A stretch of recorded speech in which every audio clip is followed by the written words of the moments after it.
오늘 말씀은 12제자를 대표했던 시몬 베드로의 형제 안드레 사도가 어떻게 그의 인생을 하나님 앞에 드리게 되었는가, 그의 인생이 결정되어지는 복된 순간에 관한 말씀입니다. 안드레 사도의 특징은 예수님과 사람들을 연결해 주는 일에 탁월한 은사가 있었습니다. 사람과 사람을 연결해 줄 뿐만 아니라 사람을 예수님께로, 또 예수님과 다른 사람들을 연결하는 일을 그의 인생의 중요한 사명으로 알고 살았던 사도입니다. 오늘 말씀은 또 지난주일 말씀의 연속입니다. 거의 본문이 일치합니다. 요한복음에는 안드레 사도에 대해서 세 군데 기록이 나옵니다. 1장과 6장과 12장입니다. 요한복음 1장에는 안드레가 어떻게 예수님을 만나게 됐는가, 그리고 예수님을 만난 그가 제일 먼저 무엇을 했는가에 관한 기록입니다. 자, 오늘 본문을 찝어두시고 요한복음 1장으로 옮겨가셔서 35절을 보면 예수님이 처음 제자들을 얻는 장면이 나오는데, 예수님의 처음 제자들은 세례 요한의 제자였습니다.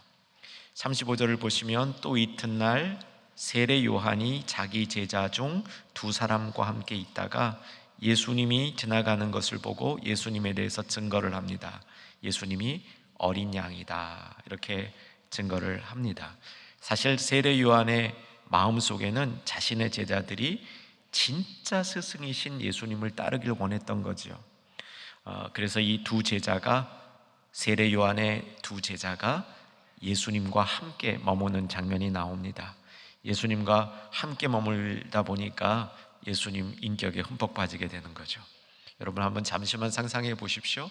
우리 예수님과 그저 몇 시간만 같이 지낸다 하더라도 우리는 예수님의 제자가 되기에 충분한 복된 시간이 될 것입니다. 그리 믿어지시죠?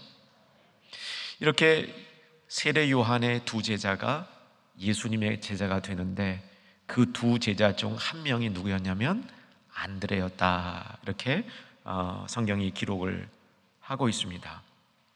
40절을 보시기 바랍니다. 40절 제가 읽겠습니다. 요한의 말을 듣고 예수를 따르는 두 사람 중 하나는 시몬 베드로의 형제 누구? 안드레라. 그가 예수님을 만난 다음 41절 같이 읽겠습니다. 그가 먼저 자기의 형제 시몬을 찾아 말하되 우리가 메시아를 만났다 하고, 메시아는 번역하면 그리스도라. 먼저라는 말은 가장 우선순위를 얘기하는 겁니다.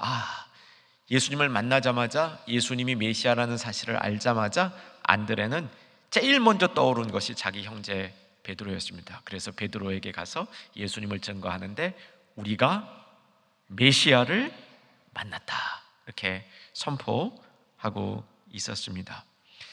그러니까 12제자 중에 대표격인 사도 베드로는 그의 형제 안드레를 통해서 예수님을 소개받은 겁니다. 우리는 언뜻 안드레가 형이고 베드로가 동생이다, 이렇게 생각하는 분들이 많은 것 같아요. 또 거꾸로도 생각하는 분들이 있습니다. 성경은 정답을 얘기하지 않습니다. 두 개의 가능성을 다 열어놓고 있습니다. 어쨌든 이 형제는 굉장히 의가 좋았던 것 같아요. 그래서 안드레가 베드로를 예수님께 소개했는데 베드로가 후에 가장 훌륭한 제자 중에 한 명이 되고요, 예수님이 가까이 지내던 특별한 제자가 3명이 있었는데 베드로와 요한과 야고보, 안타깝게도 안드레는 그 안에 끼지 못합니다.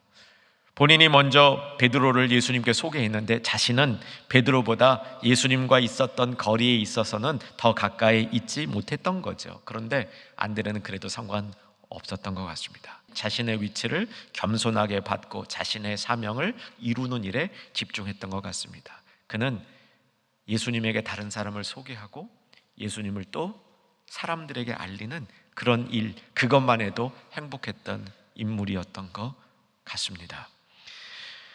오래된 영국의 주석가 중에 윌리엄 바클레이라는 분이 있는데, 윌리엄 바클레이는 안드레에 대해서 이런 글을 남깁니다. 안드레는 분을 내지 않고 온화한 마음으로 남보다 두드러지지 않은 자신의 위치에 만족하는 복이 드문 인물이었다. 그는 기꺼이 낮은 자리를 받아들일 줄 알았는데 그가 바라던 것은 오직 예수님께 가까이 가는 것뿐이었다. 이렇게 기록을 합니다. 사진 한 3장을 연달아 보여드리겠습니다. 첫 번째 사진은 이런 사진이고요. 두 번째 사진 보시겠습니다. 이 인물이 안드레입니다.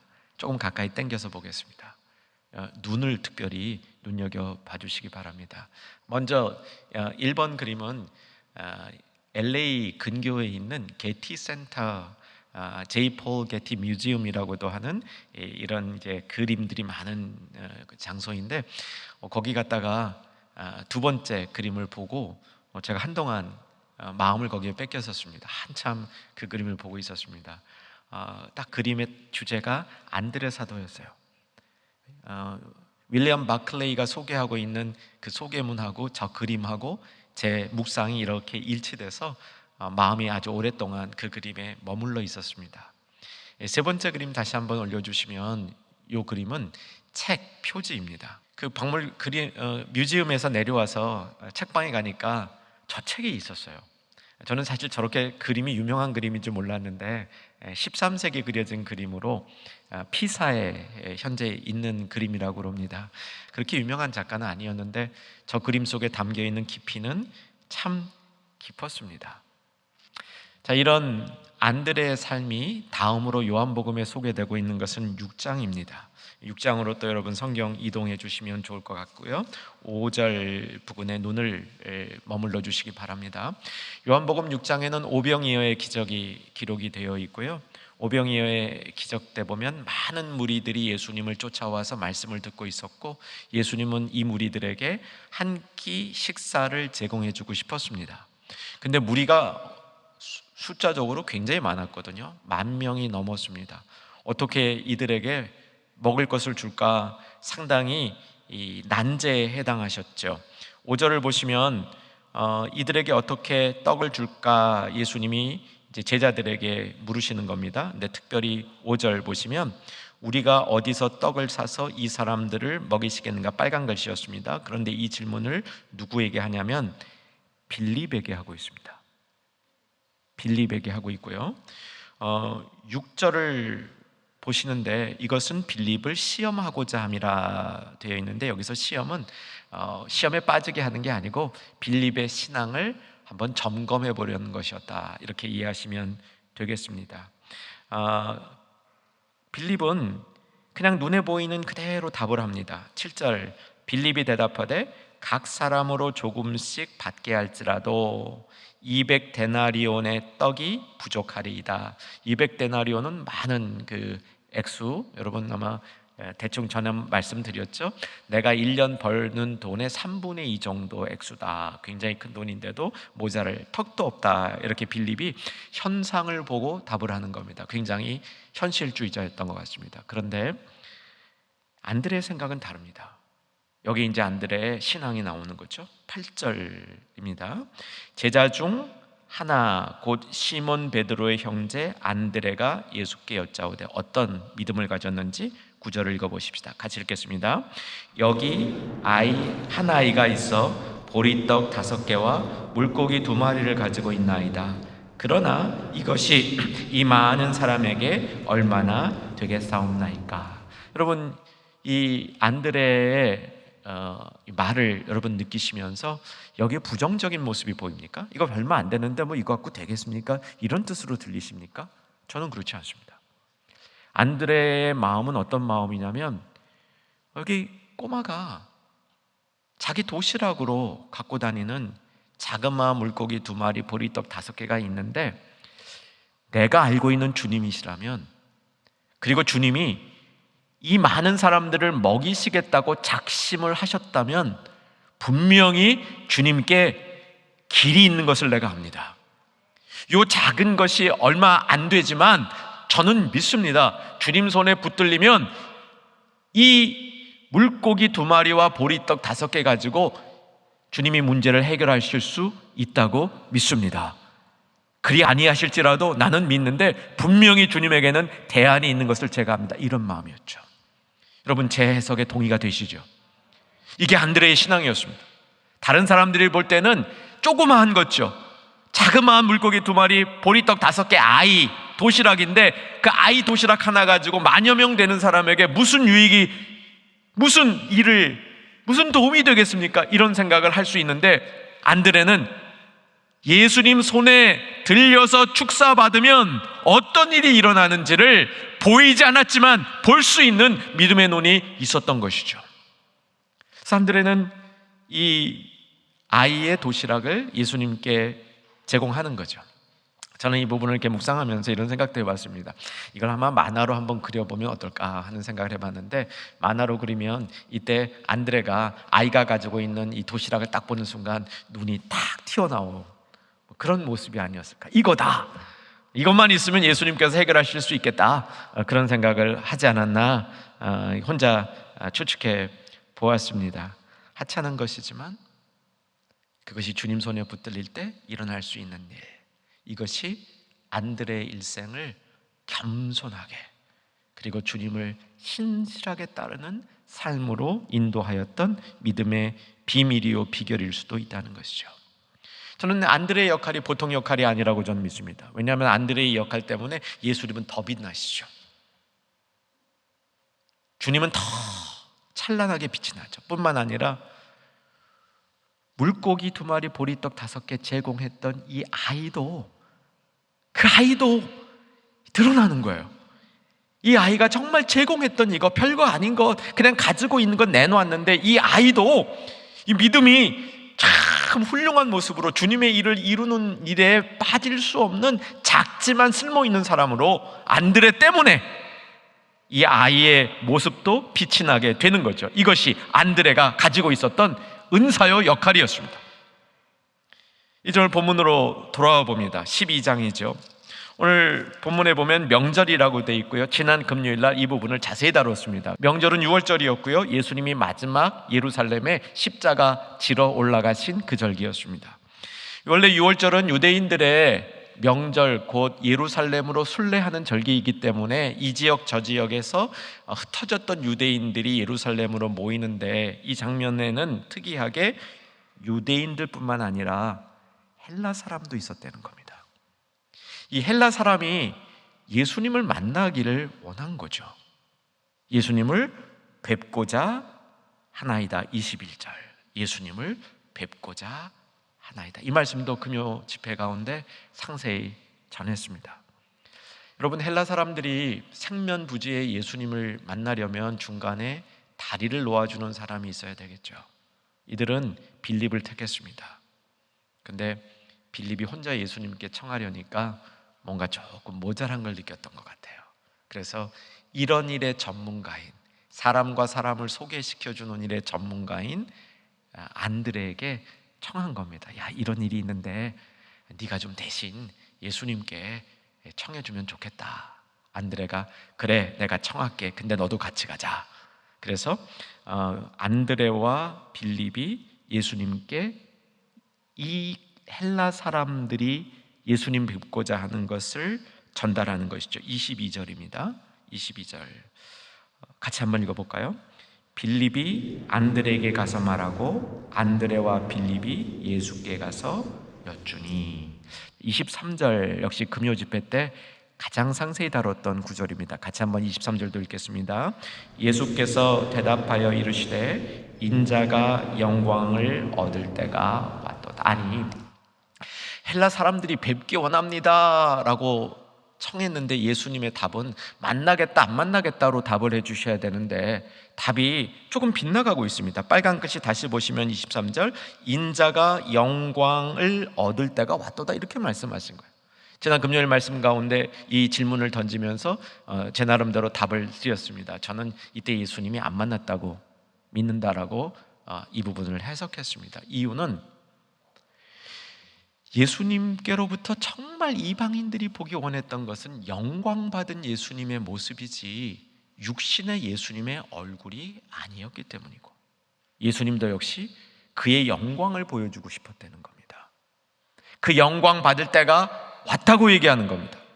가나의 혼인잔치 때 물을 포도주로 바꿀 때 그때 모친 마리아가 아들 지금 포도주가 떨어져서 상당히 곤경에 취하는데 혹시 무슨 일 좀 해주실 수 있을까요? 라고 물었을 때 어머니, 지금 제 때가 오지 않았습니다 라고 예수님이 말한 적이 있어요. 기억하십니까?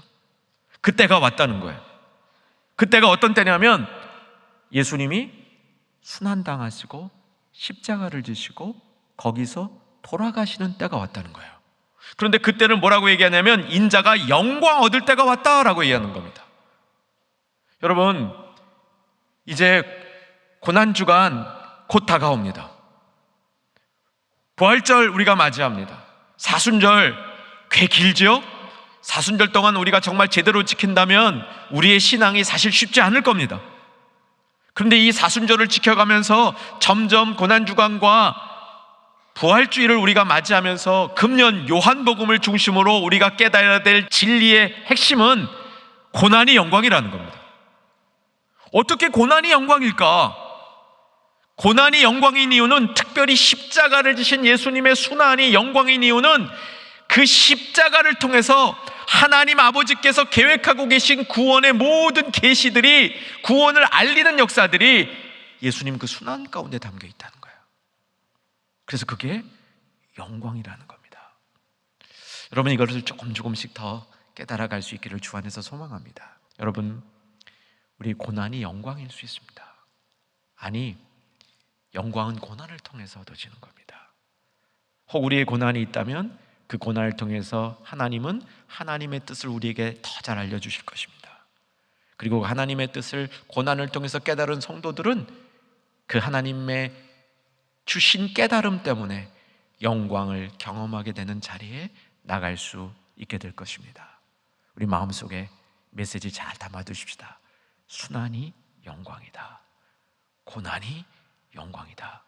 예수님께서 인자가 영광 받을 때가 왔다, 인자의 때가 왔다 이렇게 선포하신 겁니다. 그 다음에 24절을 말씀하신 거예요. 한 알의 밀이 땅에 떨어져 죽어야 많은 열매를 맺을 수 있다, 이 말씀을 주신 거예요. 이 말씀을 누구에게 주셨는지 여러분 보십시다. 이 말씀을 누구에게 주셨습니까? 안드레와 빌립에게 준 거예요. 특별히 안드레에게 준 겁니다. 안드레에게 한 알의 밀이 땅에 떨어져 죽어야 많은 열매를 맺는다, 이 말씀을 안드레의 가슴 속에 예수님이 꼽아주신 거예요. 물론 모든 성도에게 준 거죠. 안드레를 통해서 12제자들, 당시의 성도들, 우리까지도 이 말씀을 듣고 있는 겁니다. 그런데 처음 이 말씀을 들은 사람은 안드레였다는 사실이죠. 제가 잘 소장하고 있는 책 중에 이런 제목의 책이 있습니다. 세상을 바꾼 성경 구절 100개, 영어로 된 책이에요. 우리말로 번역된 건 못 봤습니다. 이건 무슨 말이냐면 이 세상에 참 훌륭한 영향력을 미친 100명의 신앙인들을 뽑아서 그들을 붙잡았던 말씀들이 뭔가 이렇게 조사해가지고 그 100개의 말씀을 이렇게 글로 엮어 놓은 거예요. 흥미롭습니다. 물론 그 100명 중에는 우리가 모르는 분이 다수예요. 근데 우리가 아는 분들도 꽤 있죠. 세상을 바꾼 위대한 성도들에게 영향을 줬던 말씀들이 어떤 말씀인가 쭉 살펴보니까 크게 두 종류의 말씀입니다. 하나는 앞으로 무슨 일을 해야 될지를, 내가 무슨 일을 하고 살아야 될지 사명을 주는 말씀이에요. 예를 들면 제롬이라는 4세기의 아주 위대한 성서학자 및 교회의 큰 어른이 있었는데, 제롬을 붙들었던 말씀은 디모데후서 2장 2절로 되어 있습니다. 요약하면 내가 들은 바를 충성된 사람에게 네가 가르쳐서 그들이 또 다른 사람을 가르치게 하라, 이 말이었어요. 그러니까 그걸 붙들고 제롬은 열심히 성경을 가르쳤던 거예요. 조나단 에드워드라는 미국 대부흥을 일으켰던 탁월한 신학자여 목회자가 있습니다. 조나단 에드워드를 붙들었던 말씀은 뭐라고 되어 있냐면 디모데전서 1장 17절로 되어 있습니다. 영원하신 왕 곧 썩지 아니하고 보이지 아니하고 홀로 하나이신 하나님께 존귀와 영광이 영원 무궁토록 있을지어다. 아멘. 아멘까지 들어있습니다. 하나님이 어떤 분이신지를 깨달아는 것이 조나단 에드워드를 붙들었다, 그겁니다. 그런데 저는 성경에서 더 재미있는 구절들을 발견해요. 어떤 거냐면 우리가 너무 사랑하는 구절들인데 그 구절이 성경에 기록되게 된 동기가 예수님의 제자 중 한 명 혹은 특정한 사람에게만 주신 말씀인데, 그 말이 쫙 퍼져서 우리도 사랑하는 말씀이 되세요. 그런 말씀이 성경에 찾으면 꽤 나올 겁니다. 오늘 말씀이 그 말씀이고요. 이전에 니고데모에게 예수님이 하나님이 이 세상을 이처럼 사랑하사, 누구에게? 니고데모에게 처음 준 거예요. 니고데모 한 사람을 놓고 예수님이 하신 말씀이에요. 니고데모가 그 말씀 붙들고 살았겠습니까? 안 살았겠습니까? 저는 안 살았다고 도저히 이해가 안 돼요. 분명히 살았을 거라고 확신합니다. 오늘 안드레와 빌립도, 특별히 안드레에게 이제 내가 굳이 헬라 사람들을 만날 필요가 없다. 어쩌면 안드레의 생각이나 빌립의 생각은 예수님 헬라 사람 좀 만나주세요. 이제 헬라 사람 만나고 나면 헬라인들도 예수님을 믿게 될 것이고, 예수님은 드디어 국제화되는 겁니다. 유대인들 몇 명 데리고 다닐 게 아니라 헬라인들에게 예수의 복음이 증거되는 거, 국제화되는 거, 좋지 않습니까? 예수님이 아니다. 이들이 봐야 되는 것은 내가 살아있는 동안 나의 모습이 아니라 영광 받으신 모습을 봐야 제대로 된 신앙을 갖는 것이다. 예수님이 이렇게 말씀하시는 후에 한 알의 밀이 땅에 떨어져 죽어야 한다. 누구 얘기예요? 예수님 얘기인 거예요. 예수님이 영광 받으시기 위해서 자기 자신이 죽으시겠다는 예언을 해주신 거란 말이죠. 그 다음에 26절로 이동하면, 그렇게 예수님이 영광 받으신 다음 그 길을 따라가는 제자들도 이렇게 하라는 거죠. 나를 섬기려면 나를 따르라. 나를 섬기는 자는 내가 있고자 하는 그곳에, 내 마음이 머무는 그곳에 나를 섬기는 자도 있어야 한다. 그 다음 이 말씀이 예수님이 주신 말씀이에요. 그런데 하나 더 있어요. 눈여겨봐야 될 게 32절입니다. 32절이 아주 의미 있는 성경의 대조를 이루는 구절입니다. 24절에 한 알의 밀이 땅에 떨어져 죽어야 된다는데, 32절에 내가 땅에서 들리면, 땅에 떨어진 그 밀알이 죽어서 그 다음 하늘로 들리면 이때부터 부활의 역사가 일어난다는 거예요. 생명의 역사가 일어난다는 겁니다. 이 교훈을 주신 거예요. 안드레는 이 순간에 이걸 다 깨달은 것 같지 않습니다.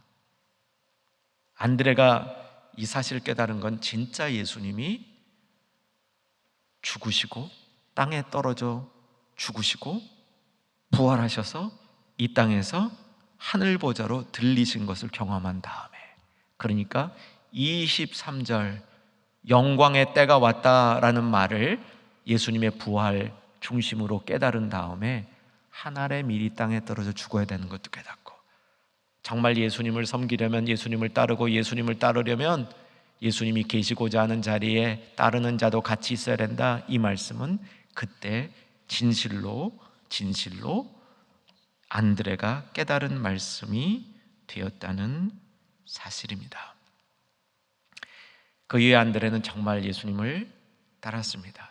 왜냐하면 그가 예수님을 만났기 때문이죠. 지난 3월 7일 성찬 주일이었습니다. 온 교우님들이 많은 은혜를 받은 줄로 압니다.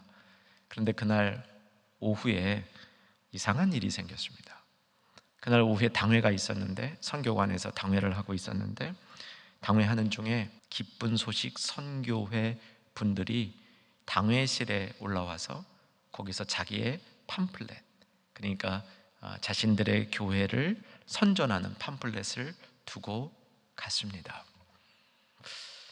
참 생각할 게 많은 일이었습니다. 주님이 우리에게 무엇을 깨닫게 해주시려고 이런 일을 허락하셨을까 생각해 보았습니다. 깨어 있으라는 것 같아요. 우리가 은혜 받았을 때 더 깨어 있어야 되고, 우리가 정말 주 앞에 나가려고 할 때 더 깨어 있어야 되는 그런 메시지를 주시지 않나, 나름 그렇게 해석을 해봅니다. 우리가 이단들을 보면요, 느끼는 게 하나 있습니다. 우리보다 더 열심히 자기의 교리를 알리려고 그래요. 진정한 소개꾼이 아닌데, 진리의 소개꾼이 아닌데, 이들 외적 열심은 우리 이상으로 있는 것 같습니다. 우리가 이때 정말 배워야 될 게 성경이 가르쳐주는 예수님을 소개하는 모습, 그 모델을 배워야 되죠. 안드레입니다. 그릇된 도발과 바른 섬김에는 차이가 있습니다. 잘못된 포교 행위와 아름다운 진리의 소개꾼에는 커다란 차이가 있습니다. 진정한 예수 소개꾼은 진리를 만났어야 됩니다. 진리를 만나서 진리로 채워져서 양의 문으로 들어가서 목자가 주는, 선한 목자가 주는 풍성한 꿀을 먹고 그 다음 풍성해진 것으로 그 예수를 진리 가운데, 인격 가운데 자신의 삶으로 전하는 것이 진정한 소개꾼의 모습, 우리가 추구해야 될 우리의 삶의 방향이라는 것이죠. 그런데 잘못된 문으로 나가서 잘못된 생각에 사로잡혀서 그릇된 열심을 갖게 되는 것, 그 자리에 나가서는 안 된다는 겁니다. 오늘 우리가 이러한 마음으로 안드레를 통하여 주시는 교훈들을 잘 배울 수 있기를 주 안에서 소망해 봅니다. 그림 하나 보여드리겠습니다. 재미있는 그림입니다. 어떤 털보 할아버지가, 저 목욕탕이에요. 목욕탕에서 막 신나서 소리를 지르고 있습니다. 소리 지르는 이야기가 그 밑에 영어로 써 있습니다. 유레카, 이렇게 보면 될 것 같아요. 저 할아버지가 유레카 그러고 소리를 지르는 겁니다. 저 할아버지가 누구겠습니까? 아르키메데스라는 분이죠. 이름은 들어보셨죠? 아르키메데스의 원리 발견한 사람이고요. 대충 내용은 이런 겁니다. 시칠리의 왕이 금을 많이 들여서 금세공자에게 금왕관을 만들라고, 금관을 만들어 달라고 부탁을 했는데 금관이 완성되었는데 소문이 떠돕니다. 이 사람이 사기를 쳐가지고 금을 많이 빼돌리고 일부를 은으로 집어넣었다, 이런 얘기가 떠도는 거예요. 왕이 화났죠. 그래서 아르키메데스를 부릅니다. 네가 천재니까 이 금관이 온통 금으로 돼 있는지 은이 섞였는지 한번 네가 찾아내라. 요즘 같으면 어려운 일 아니랍니다. 그런데 당시에는 불가능한 일이었답니다. 아르키메데스가 고민하다가 에이, 목욕이나 하자. 그리고 목욕탕에 들어갔는데 자기가 물속으로 푹 들어가니까 물이 밖으로 빠질 거 아니에요. 거기서 뭔가 깨달았다는 거죠. 뭘 깨달았을까요? 사람이 물속에 들어가면 그 사람의 부피만큼 물이 나온다는 겁니다. 무게만큼 나오는 게 아니라 부피만큼 나온다는 거죠. 몸무게가 똑같아도 부피가 큰 사람이 들어가면 물이 더 많이 나온다는 것이죠. 거기에서 착안이 된 겁니다. 금은 고밀도기 때문에 은보다 같은 무게 때 부피가 적거든요. 그래서 물속에 넣으면 이것이 진짜 금인지 은이랑 섞인 건지 알 수 있다. 아르키메데스가 그거 깨달은 거예요. 너무 좋아가지고, 원래 좀 천재들이 그렇잖아요. 너무 좋으니까 그냥 목욕탕에서 소리 지르고 목욕탕 밖으로 나왔다는 거죠. 그때 지른 소리가 뭐예요? 유레카라는 겁니다. 번역한즉 내가 찾았다. 내가 찾았다, 그런 뜻이에요. 내가 찾았다. 근데 안드레가 예수님 처음 만났을 때 아까 보았던 요한복음 1장 41절 예수님을 만났어요. 예수님을 딱 만나고 안드레가 떠올린 첫 번째 사람이 누구였습니까? 자기의 사랑하는 형제 시몬 베드로, 그에게 달려가는 거예요. 달려가가지고 뭐라 그랬다고요? 우리가 메시아를 만났다. 다시, 우리가 메시아를 만났다. 성경에 괄호 열고 메시아는 번역하면 그리스도라 괄호 닫고 이렇게 돼 있었어요. 41절이에요. 우리가 메시아를 만났다. 아르키메데스는 내가 찾았다 그러는 거예요. 그럼 신나서 밖으로 나온 거예요. 아르키메데스의 신난 것을 상상하면서 안드레가 신난 것은 그것보다 더 크게 신났었다, 그렇게 이해하시면 됩니다.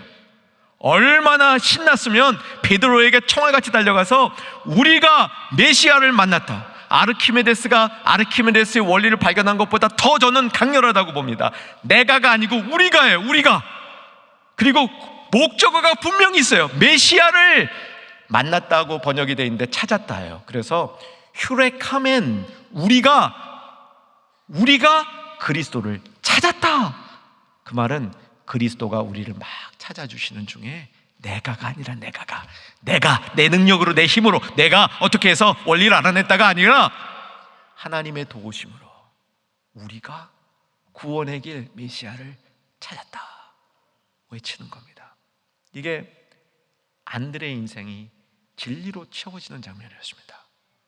그래서 그는 진리를 만난 거죠.